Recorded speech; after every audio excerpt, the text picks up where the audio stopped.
सीमा एक अनाथ लड़की थी। उसने बचपन में स्कूल से लेकर कॉलेज तक का सफ़र बहुत ही ज़्यादा मुश्किलों का सामना करके लिया था। वो बचपन में सुबह स्कूल जाती थी और उसके बाद शाम तक अपना गुजारा करने के लिए कुछ ना कुछ काम करती थी, जिससे उसे पैसे मिलते थे। ऐसे ही वक्त आगे बढ़ रहा था। दोस्त क्या होते हैं, फैमिली क्या होती है और खुशी क्या होती है, इसमें से सीमा को कुछ भी नहीं पता था, क्योंकि वो हमेशा अकेली और उदास रहती थी। ऐसा नहीं था कि कोई उसे पसंद नहीं करता था।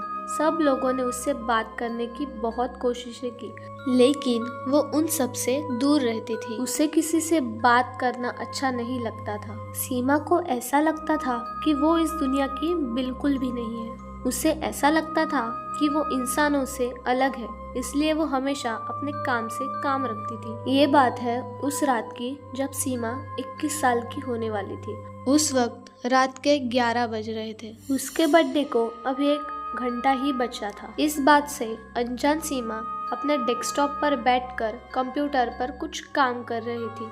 उसके बाद जैसे ही रात के 12 बजे, वैसे ही सीमा को किसी उसके आसपास से किसी लड़की के गाने की आवाज़ सुनाई देने लग गई। Happy birthday to you, happy birthday to you, happy birthday dear Seema, happy birthday to you.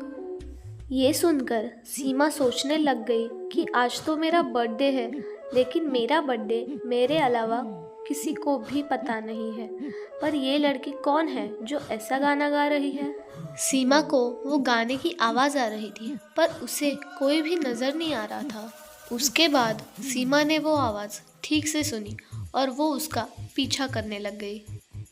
उसके बाद वो अपने घर से बाहर चली गई, लेकिन जैसे ही सीमा उस आवाज़ के करीब जा रही थी, वैसे वैसे वो आवाज़ उससे दूर जा रही थी। सीमा को कुछ समझ नहीं आ रहा था, फिर भी वो देखना चाहती थी कि आखिर गाने वाली लड़की कौन थी।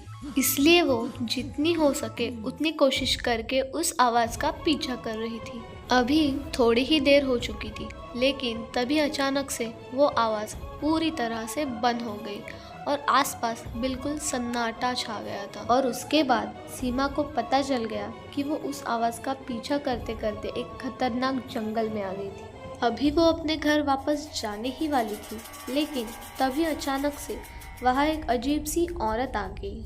वो औरत सीमा को घूर घूर के देख रही थी, लेकिन सीमा उस औरत को देखकर बिल्कुल भी नहीं डर रही थी। उसके चेहरे पर डर का नामो निशान नहीं था। ऐसा लग रहा था कि सीमा उस औरत को बचपन से जानती थी। उस औरत ने सीमा की तरफ देखकर कहा, हैप्पी बर्थडे डियर सीमा। उस पर सीमा बहुत खुश हो गई और वो मुस्कुराने लग गई। उसके बाद उन दोनों के आसपास से बहुत सारा धुआं निकलने लग गया और कुछ ही देर बाद उस धुएं में से वो दोनों भी कैसे गायब हो गए। और उस रात के बाद सीमा को फिर किसी ने भी नहीं देखा।